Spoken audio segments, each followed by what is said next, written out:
আসসালামু আলাইকুম। গত মাসের 25 তারিখ বাংলাদেশ থেকে ইউরোপে এসেছিলাম।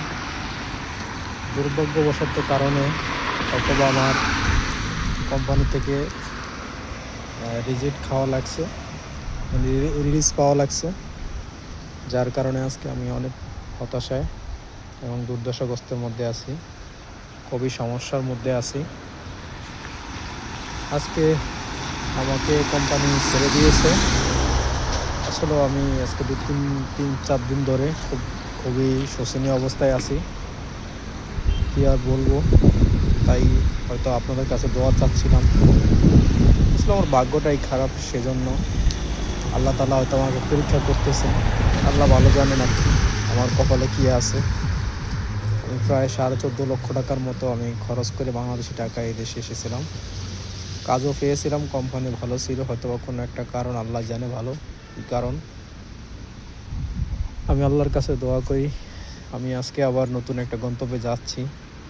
অথবা ওখানে কাজের কোনো মিল নেই, সন্ধান নেই, শুধু থাকার ব্যবস্থা করতে পারছি। কারণ খাওয়ার ব্যবস্থা জানি না কী হয়, আল্লাহ তাআলা ভালো জানে। কারণ আল্লাহ তো কোনো মানুষকে রিজিকহীন করে রাখেন না, যেটা জানি। আল্লাহর প্রতি অগাধ বিশ্বাস আছে, ভরসা আছে আল্লাহর প্রতি, আল্লাহর প্রতি ঈমান রেখেছি অটুট। আল্লাহ আমাকে যা দেয় আর কি, তাতেই আমি সন্তুষ্ট, আলহামদুলিল্লাহ। তাই আপনাদের কাছে আবারও বিনীতভাবে অনুরোধ করছি, দোয়া করবেন, সবাই সবার জন্য দোয়া করবেন। ঈদ চলে আসছে, আমার পরিবারটা খুবই সমস্যার মধ্যে পড়ে গেছে। আমি আমি এই ঈদে বাড়িতে টাকা দেওয়ার কথা এবং কি লোন পরিশোধের কথা, কিন্তু কিছুই করতে পারলাম না, লোনও দিতে পারলাম না, সাথে আমি এখন বিপদে পড়ে গেলাম। তাই সবার কাছে দোয়া চাচ্ছি যেন আমার পরবর্তী গন্তব্য যেন সঠিক থাকে এবং ভালো কিছু করতে পারি।